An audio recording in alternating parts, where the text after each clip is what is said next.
Look, I think it was surprising that he actually filmed it.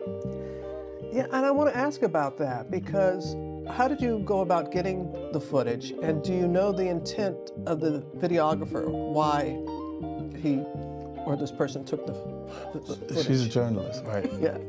So she's not going to reveal her sources, so you don't have to reveal that. Yeah, it's hard to sort of ignore the sort of who attended and why they attended, because it is essentially seen as the Oscars of the fashion industry, except for nobody wins anything. It's just kind of it's a big power play. It's about fashion, but it's also about who's matters and who's got status, who's got power, and also who's got money. You need to understand what is unfolding right now. Diddy is currently in a low-security federal prison in New Jersey, while what may be the most damaging material connected to his entire operation, more than 130 hours of unreleased footage, is not sitting in a courtroom, an evidence locker, or under the control of his legal team. According to the claims surrounding this story, it is now in the hands of a man Hollywood just shut out of the Met Gala because people are uneasy about the documentaries he has been making. That is what makes this so uncomfortable. The footage is still out there. Diddy cannot control it from behind bars. And at this point, the question is whether that material comes out before he works out some kind of pardon situation, or before he walks free in May 2028. He claimed that somebody held a knife to his throat. He woke up and this guy basically had him and he had the knife, and Diddy was at this person's mercy. Now, it's unclear what exactly happened from there. Was there a guard that came in? Did Diddy somehow fight this person off? Well, it seems unlikely that happened. Or did the person just leave? Bottom line, this guy, at least according to people close to Diddy and Diddy himself, could have hurt him badly or even taken his... Now, stay with that for a second, because the official version of the case can make it sound like the story is already over. Convicted on 2 related counts, acquitted on the more serious racketeering and human trafficking charges, sentenced to 50 months at FCI Fort Dix. A split verdict. The system, at least on paper, doing what it was supposed to do. But that archive was never shown in court. The jury never saw whatever is allegedly sitting on that drive. According to Diddy's former bodyguard, Gene Deal, more than 130 hours of footage from inside Diddy's inner circle, material filmed by people who were actually around him, ended up somewhere completely different. And Deal says the person who controls it now is 50 Cent. Let me slow down for a moment, because this is not only about old video files being passed around. What makes the story harder to ignore is what happened to 50 Cent right before the docuseries aired. Around the same time Diddy was being moved through the federal system, 50 Cent was banned from the Met Gala. The issue was not an outfit or some red carpet outburst. The talk around the industry is that people in Hollywood have become genuinely nervous about the documentaries he has been tied to. Projects that go beyond surface-level gossip, name names, expose behavior, and leave powerful people having to respond. So now, the person reportedly blacklisted from one of the most controlled celebrity events in the world is also the person said to be sitting on more than 130 hours of raw material from inside Diddy's world. That would already be a serious problem. Then you remember what Diddy is actually in prison for. The conviction came with a detail that does not feel like a clean ending. Diddy was found guilty on 2 counts of illegal activity, but he avoided the charges that could have put him away for decades. And the evidence the jury never saw is the part people keep coming back to. Gene Deal has said for years that the most serious material, the footage he believes matters most, was never used by prosecutors. He says it exists. He says there is a lot of it. He says it is now in the hands of someone who is not exactly friendly to Diddy. To be clear, that is coming from a former employee. It is not a court exhibit, and there has not been independent confirmation of everything he says is on that footage. But the pattern is hard to ignore. Diddy's legal team sent a cease and desist letter to Netflix the day before the docuseries aired, claiming the footage was stolen and calling the whole project corporate retaliation. Netflix pushed back, saying the material was obtained legally and that 50 Cent did not even have creative control. Both sides are telling completely different stories. And while they argue, the footage remains unreleased, and Diddy is the one sitting in prison. We haven't seen the indictments yet. There's been some time lag. I suppose it will take some time to go through all the forensic, evidence. The Met Gala ban starts to feel less like a side note when you look at it that way. That event is one of the most carefully managed social spaces in American celebrity culture. People do not usually get shut out unless someone with influence decides they are too much of a liability to have in the room. And 50 Cent was not banned because of something he did on a red carpet years ago. The context around it, at least the way people are reading it, is that his recent documentary work has made certain people uncomfortable in a way ordinary gossip does not. He has a history of going after industry figures, sometimes with material that feels very close to things people would rather keep buried. So when he reportedly ends up with a massive archive from inside Diddy's operation, the same circles that pushed him out of that room now have to hope he never decides to release what he has. You do not need some wild theory to see why people are paying attention to that. It looks like the kind of move powerful people make when they start getting nervous. And from FCI Fort Dix, Diddy does not have much room to maneuver. That is what adds so much pressure to the timeline. He is serving 50 months at a low-security facility in New Jersey, and his release date has already shifted slightly from June 4th to May 25th, 2028. It is a small change, but it shows the clock is already moving in his direction. On top of that, there has been ongoing speculation about a possible pardon, with rumors that his legal team has been quietly exploring options at a higher political level. If a pardon were to happen before the footage came out, the legal consequences could change dramatically. But if the footage comes out first, any pardon would become much harder for people to defend.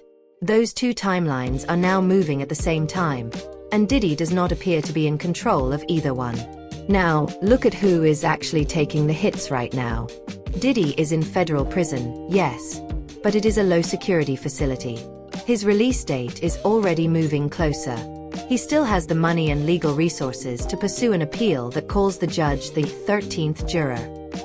That is not exactly the image of someone who has been completely broken by the system. Meanwhile, the person reportedly holding the footage cannot get into the Met Gala. That is the strange reversal. The convicted felon is serving a sentence in a relatively controlled setting, while the person carrying the alleged exposé is the one being pushed out socially. And every time Hollywood seems to distance itself from 50 Cent, the same concern comes back around. If the footage only creates problems for Diddy, it is worth asking why anyone else seems so uncomfortable, and why the person raising alarms for years is suddenly so easy to isolate. Didn't say anything, if you would interpret it as the hip-hop is fine with his behaviors. There's no one else being vocal. So you would look at it and just say, because that mind your business, or let me not say nothing about nothing, or those things, it would allow the entire culture to register as if they're for that. That is when the larger shape of the story starts to come into focus. At this point, it does not seem to be only about one mogul. The reaction around the industry, the silence, the distance, the quiet repositioning, suggests that whatever is in 50 Cent's hands may not only embarrass Diddy, but could potentially embarrass other people too. People who still have careers. People who still get invited to the Met Gala. That is why the story has not really closed, even after the verdict. The legal system handled the charges it had in front of it. Diddy was convicted, and he is serving time. But the conviction only dealt with what prosecutors could prove in court, not what the cameras allegedly captured. And now that material is reportedly controlled by a man the industry seems deeply uneasy about, while the person who once hosted some of the most powerful rooms in hip-hop waits from a prison cell to see what happens next. The part that keeps sticking with me is the cease and desist letter from Diddy's lawyers. It did not only argue that the footage was stolen. It accused Netflix's CEO of corporate retaliation, claiming that after Diddy refused to give up creative control on a documentary proposal back in 2023, the streamer later handed the project to his biggest enemy. Netflix denied that version of events. They said the footage was legally obtained. They said the project was not a hit piece. They said 50 Cent did not even have creative control. Still, whether the letter is accurate or not almost becomes secondary at this stage. The letter exists. The accusation is public. And the situation now looks bizarre. The man in prison is the one sending legal threats, while the man reportedly connected to the footage is the one being kept away from a red carpet event. That reversal is sitting right at the center of the whole story. So, that is where things stand. Diddy is in prison, but the material people are most focused on never made it into the courtroom. 50 Cent is said to have access to the archive while also being banned from the Met Gala amid all this unease over his documentaries. The pardon timeline and the footage timeline are moving side by side, and no one knows which one arrives first. And the issue hanging over all of it is not simply whether Diddy is guilty. The court has already answered that part. The question now is who else might appear in that footage, and whether the industry is trying to sideline the person connected to it before the public ever gets a chance to see what is there. Well, I think that the biggest marker of what makes this film or the series different is how much time we took into putting into the making of the film, doing our due diligence to get the right voices, to the table, this is a series that spans over 30 years, so just by covering that much time, it took a lot of time for us to dig in and to kind of make sense of the story and to put this time. You have to understand how thin the legal closure really is here. The jury heard from 34 witnesses. Cassie herself spent days on the stand, 9 months pregnant, describing years of behavior that prosecutors built their case around. And still, when the verdict came back, it was split. Guilty on 2 counts involving illegal activity. Acquitted on racketeering and human trafficking. That is not the kind of conviction that makes the whole thing feel settled. It sounds more like a jury saying they believed parts of what they heard, but not enough to give the government the biggest charges. Now, imagine what happens if the material on that drive ever becomes public. The footage never entered evidence. Prosecutors never had access to it. The jury never saw it. So the official outcome and the alleged archive are almost completely separate. And somehow the legal system has moved forward anyway. Let me take you back to something that probably should have gotten more attention. 50 Cent has been making versions of these accusations for almost 20 years. That is when he released a track called The Bomb, where he rapped that Diddy had information about the notorious B.I.G. He has repeated that claim in interviews since then. He has also claimed for years that Diddy was involved in the passing of Tupac Shakur. None of that has ever been proven. Diddy has denied it every time. No charges. No indictments. Nothing. But the timing is why people are looking at this differently now. 50 Cent did not start saying this when the federal investigation began. He did not start when Cassie filed her lawsuit. He had already been saying it for 2 decades. And now, after all that time, he reportedly ends up with more than 130 hours of footage from inside Diddy's operation. Whether those allegations of violence are true is a separate issue. The point is that the person holding the archive has believed for years that something was deeply wrong, and now he may have the material to support whatever he thinks is in there. The appeal is where the legal picture starts to look shaky. Diddy filed 84 pages in December 2025.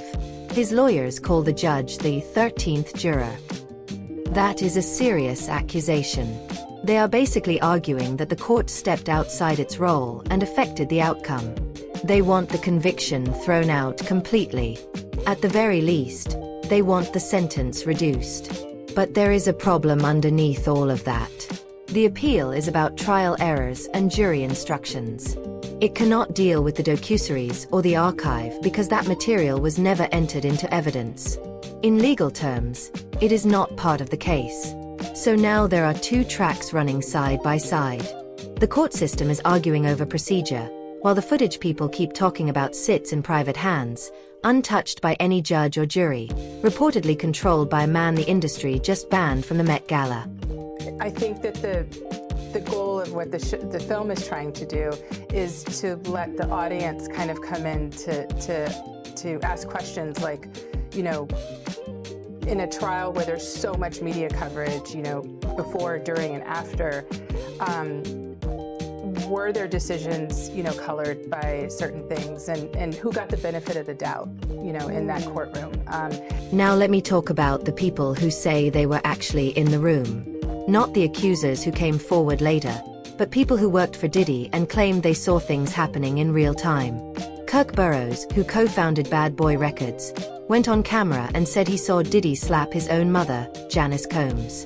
According to Burroughs, she had been questioning him about leaving Howard University to go into the music business, and he put his hands on her and called her a name. The filmmakers say Diddy's representatives did not respond to that specific allegation. One source: yes. Unverified: absolutely.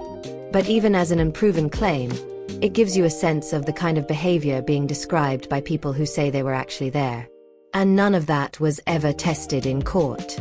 There is another piece that a lot of coverage has barely touched. A former assistant named Capricorn Clark gave testimony in the docuseries that is hard to hear without reacting. She says that in 2011, Diddy showed up at her door at 6:30 in the morning with his clothes torn, froth on the side of his mouth, and a weapon in his hand.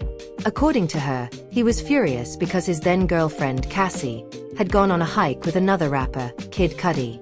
Clark says he told her they were going to confront him. She says he took her against her will, and they drove to Kid Cudi's home. The only reason it stopped, according to her, was that Cudi was not there. Then, when Cassie arrived, Clark says Diddy kicked her repeatedly while she was crouched on the ground. That is the kind of material the jury never heard because it was not part of the criminal charges. It exists in the archive and in testimony given to documentary filmmakers, not in front of a criminal jury. The civil side is where the volume becomes hard to ignore. More than 50 active lawsuits. Attorney Tony Busby represents 120 individuals. The allegations go back as far as 1991. One woman says she was affected by an altercation after a charity event at City College. Another says she was a teenager when she auditioned to be a backup dancer and was taken to a home on Long Island, where something happened that she does not fully remember. A former employee says he was forced to perform acts he did not consent to. A model says she was blackballed from the industry after rejecting advances. The criminal trial covered a narrow period of time and a specific set of charges. The civil cases stretch across decades, and each one brings people back to the same unanswered issue. Could the archive contain footage connected to any of this? Could 50 Cent have video of incidents that were never reported to police? For the series, for the film. I mean, I think the intention is to give a more full-bodied experience to what happened, you know, from the people that agreed to sit down and to participate. And I feel like the film asks a lot of questions, you know, maybe more questions are asked than answers given. And now look at what the family is doing. Justin Combs and Christian Combs have announced a competing docuseries on Zeus Network set for 2026. The trailer shows them sitting in a home theater watching news clips attack their father. Then the taglines start flashing across the screen. The family, our voice, the loyalty, the betrayal, the truth, the lies. And look, you cannot blame sons for wanting to defend their father, but the risk is obvious. They do not know what is on that drive. They have not seen the 130 hours. They do not know whether the footage contradicts their version of events or helps it. And 50 Cent, the man reportedly holding the archive, already responded to their trailer with one line. "Wow, I want to see this show. I am not sure this was a good idea." That is not an outright threat. It sounds more like a reminder that he may be the one with the material everyone else is reacting to. And the freelancer matters too. Do not lose that part. According to someone described as Diddy's own documentarian, the footage was not released by anyone who was authorized to handle it. It came from a third party who covered for him while he was out of state. That freelancer is still anonymous, still silent, still basically invisible in the legal picture. No one knows why they did it. No one knows if they were paid. No one knows whether they still have more material that has not been handed over. The silence around the source is almost as strange as the footage itself. Whoever that person is, they helped set off a chain reaction no one has been able to stop, and then they disappeared from the story. That does not sound like someone chasing attention. It sounds like someone who has a reason to stay hidden. So, put all of this together. A split verdict that left the most serious charges unproven. Decades of civil allegations that were never part of the criminal case. Former employees describing behavior that ranges from disturbing to physically violent. A family preparing a media defense without knowing what is in the archive. A freelancer who allegedly leaked the footage and then went quiet.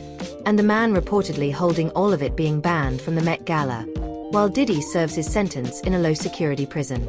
Any one of those pieces on its own might not reopen the whole story. Together, though, they make the case feel nowhere near settled, no matter what the verdict says. The legal system handled what it had in front of it. The problem is, it may not have had the piece everyone is now waiting to see. Literally, it's just telling a story. Yeah. Like, and it's a story based off Diddy's actions. Yeah. So how's that kicking him when he's down? I mean, how I've seen it. And aren't you supposed to kick your enemy when they down? I mean, yeah, If all you the don't time, like stomp Diddy. him in the ground. But I'm saying, like, he's in jail, like he's in prison right now. So I feel like that's what Marlon is saying. Like, it's nothing that Diddy can do. He's not home walking around free. Like he can't do nothing. His hands is tied. So like he can't that's respond him. back? Yeah, like or he can't do anything. Send the flowers. I mean, whatever. And that brings us back to the issue that has been there from the beginning. The footage is still unreleased. 50 Cent is still said to control it. Diddy still cannot stop him from prison. The pardon speculation is still floating around. The release date is still getting closer. And the question that started this whole story still has no answer. What is actually on that drive that has people so nervous? Not the legal summary.